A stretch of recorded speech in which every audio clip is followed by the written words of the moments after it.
Welcome back, class. We're getting ready to start on this second component. I'm talking about, perfect competition, pure competition, whatever terminology you want to use. And we've gone through the assumptions, briefly talked about them, discussed them a little.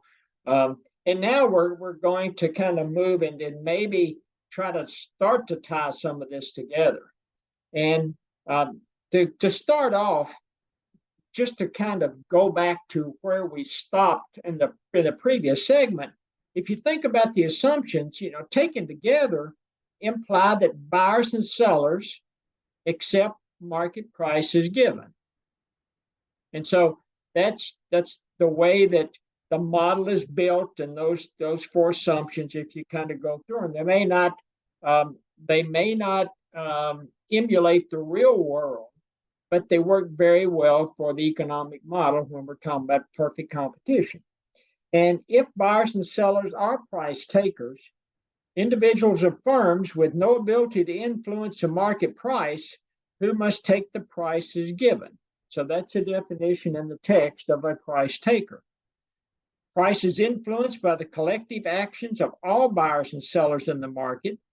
Forces of supply and demand drive the equilibrium, price, and quantity. And again, go back to Adam Smith and his invisible hand. It's those, market forces are driving a given market to equilibrium, at least the equilibrium price and equilibrium quantity. And typically, when you're talking about, a good example as far as price, price takers, think about spot price for corn. If you're trading on the Chicago Board of Trade or Chicago Mercantile Exchange, there's spot prices of corn. Corn's $5 today.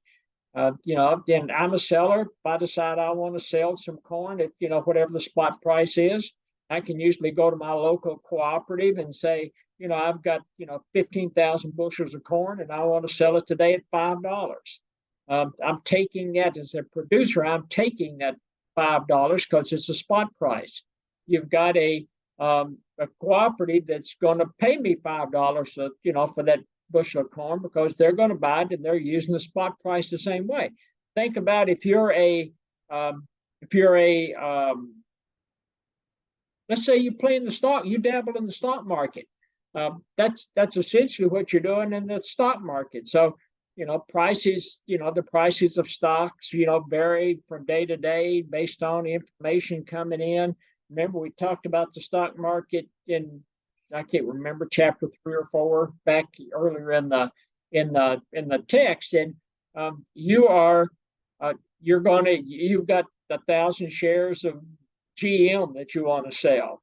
And, if the price at GM today is $35 and you think that's a very good price, then you send in a sell order to a broker and they reach out and there's somebody else out there, there's a buyer that's willing to pay you $35. And so the buyer, the seller, they're accepting the price as given. They're accepting the price.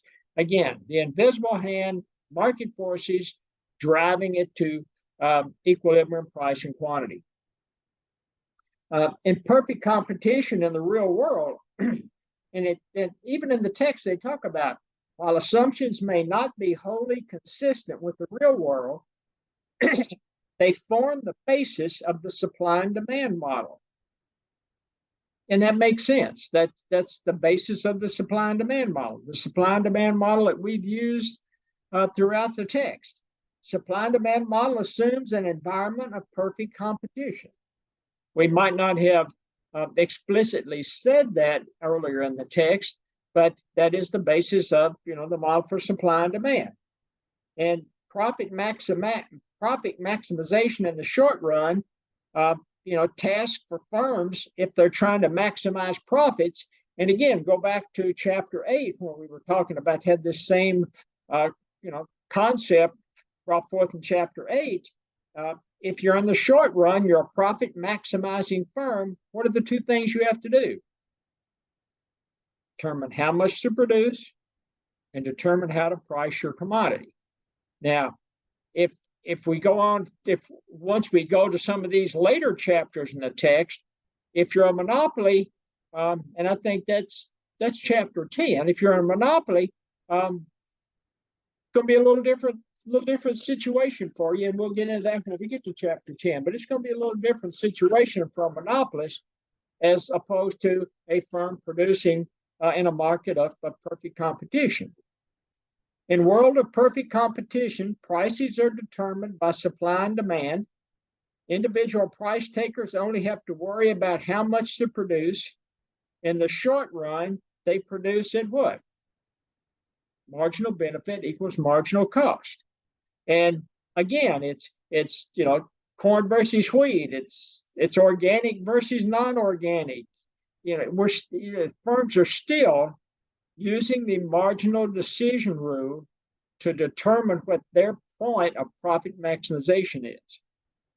And now that the authors are going to get into some things that you probably, well, again, if you've had an accounting class or you've had some finance classes, maybe you're in this class, maybe you're not a freshman. And maybe you're a sophomore, junior, maybe even a senior. I don't know. I'm surprised if you're a senior, you haven't had to take micro. But even if you are, you may have had some accounting classes and some finance classes, and some of these next concepts may be a little familiar to you, because the text is going to start talking about profit, price, and revenue. And Adam Smith, he was, I kind of like Adam, so I use some of his concepts quite a bit.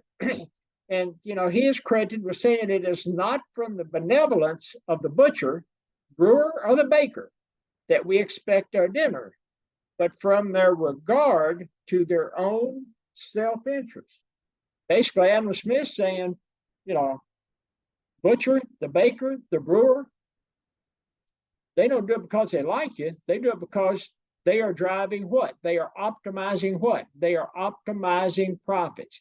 Remember, one of the three pillars, self-interest, optimization. They are optimizing profits. And so profit is equal to what? Total revenue minus total cost. And economists like to use a lot of Greek letters.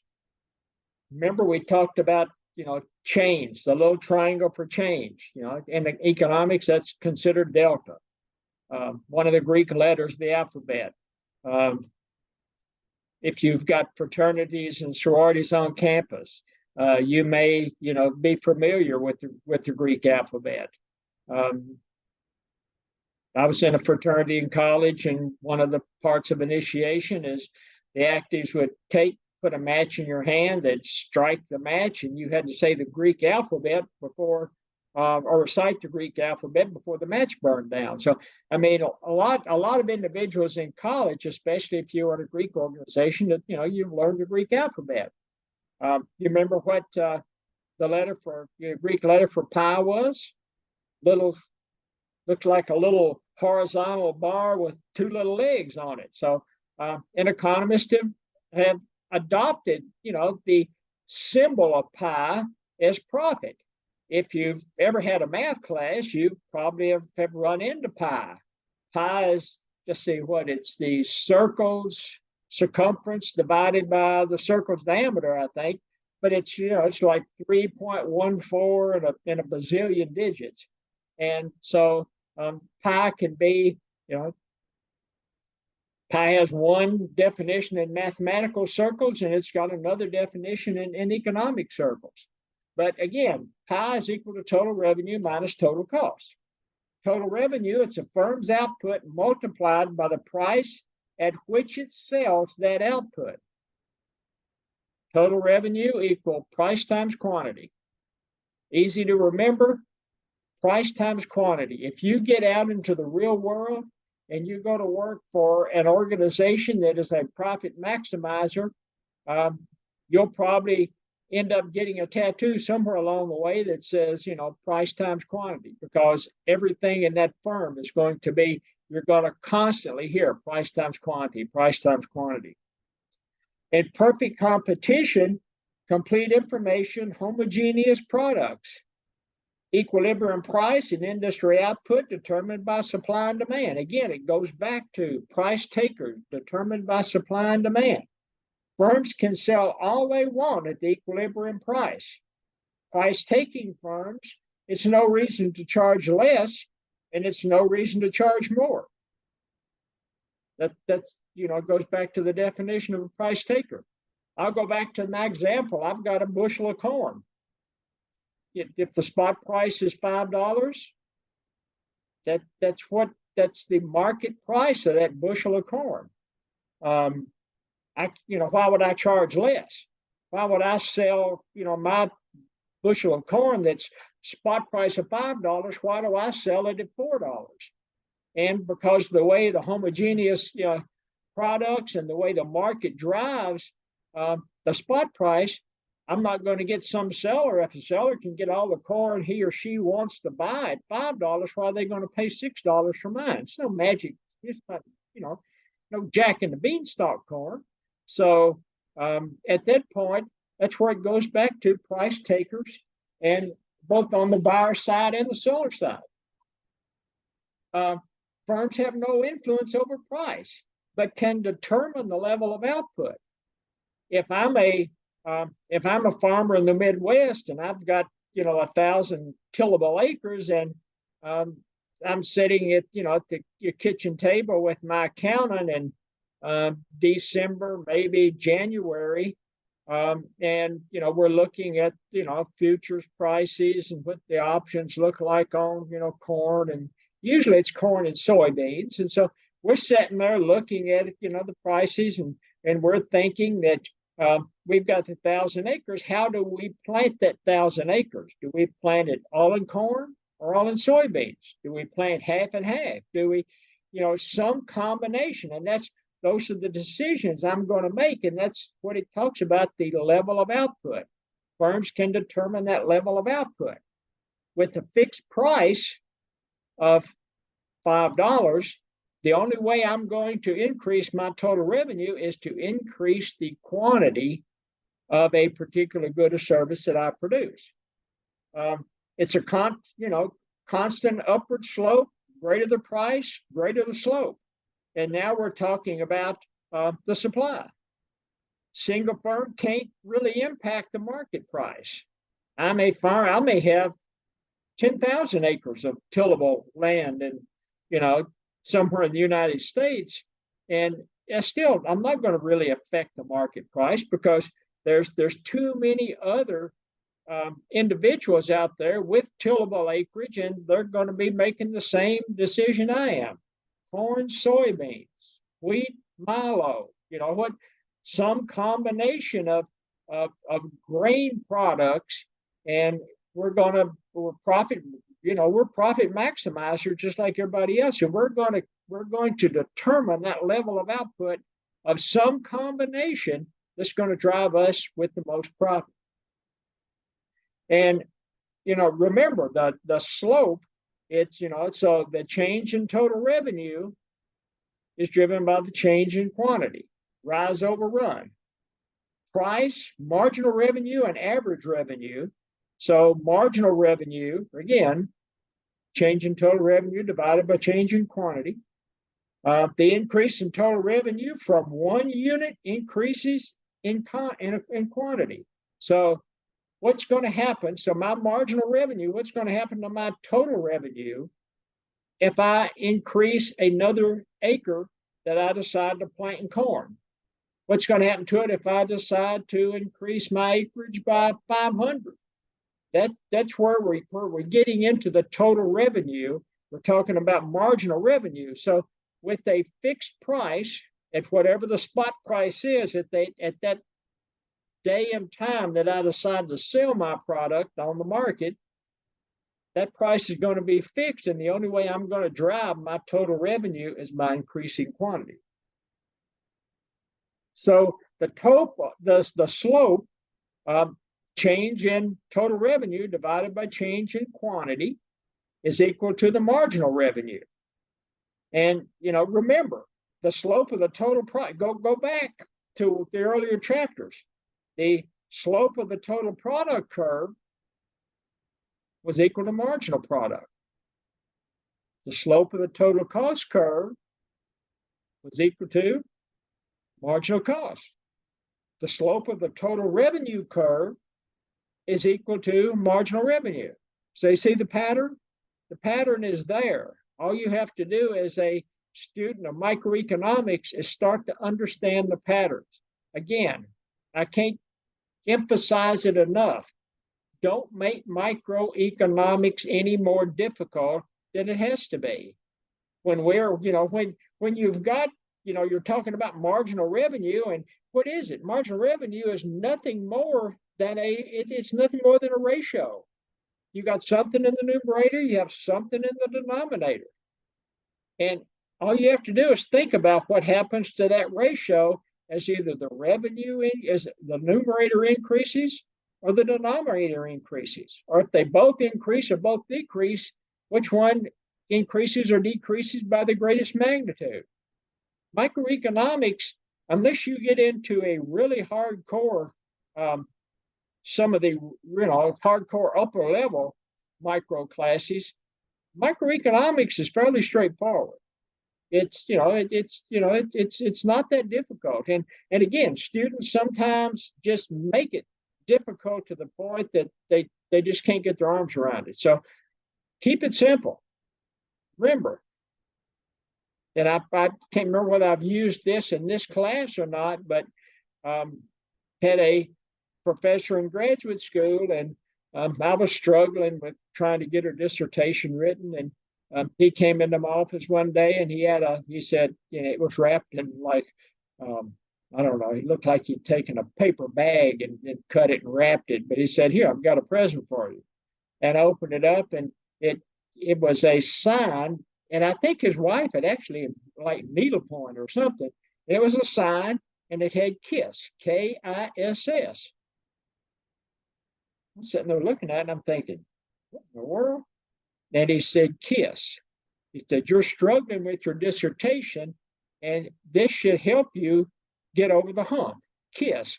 Keep it simple, stupid.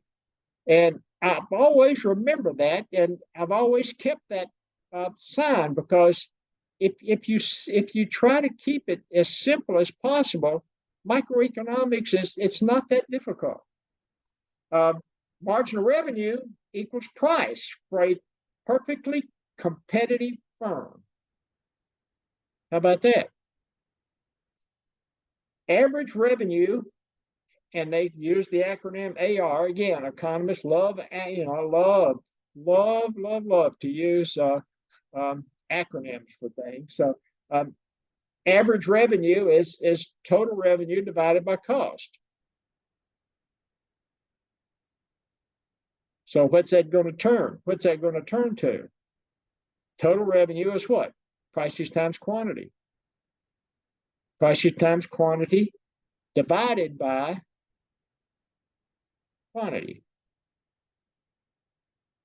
Total revenue divided by quantity, and you end up with price.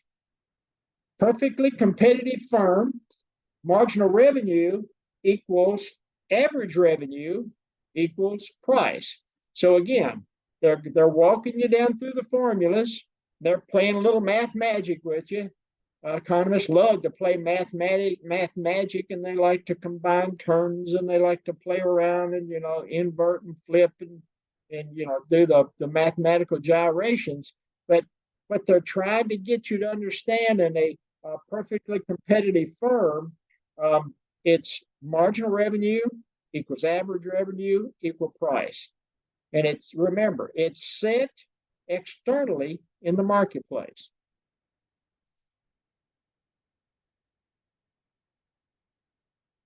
And then they kind of flow it in, and the text starts talking about marginal revenue, price, demand for the perfectly competitive firm. Marginal revenue equals average revenue equal price. Marginal revenue curve is horizontal. Represents the firm's demand curve. the firm demand curve is unequal to the market demand. So, and the firm demand that we've seen earlier in the text where they'll talk about firm quantity being a little q, and the market quantity being a capital Q. Now they're saying the firm demand is a little d, and the market demand is a capital D. And market demand, because you've got a lot of firms involved, is downward sloping. The firm demand is a horizontal demand curve, because perfect substitutes and perfect consumer information, individual producers can't impact price, and that's why it's going to be a horizontal demand curve. So generally speaking, here's where they're going to try to tie some of this together for us. Generally speaking, the firm demand curve faced by a perfectly competitive producer is a horizontal line at the market price. Makes sense. Firm demand will be perfectly elastic. Remember, we talked about elasticity in one of the earlier chapters. Perfectly elastic, even if the market isn't. And that's because no individual firm is large enough to influence the market price. And then finally, firm demand faced by a perfectly competitive producer also represents the firm's marginal revenue and average revenue. And why is that? Because the firm demand is equal to the price. And we said earlier, like 10 minutes ago, or maybe it hadn't been that long ago, but we said earlier that as you follow the formulas down in the text, you end up with marginal revenue equal average revenue equal price. And at that point, we're going to take a quick break, and we'll come back in a few minutes and continue with this chapter. Talk to everybody in a minute.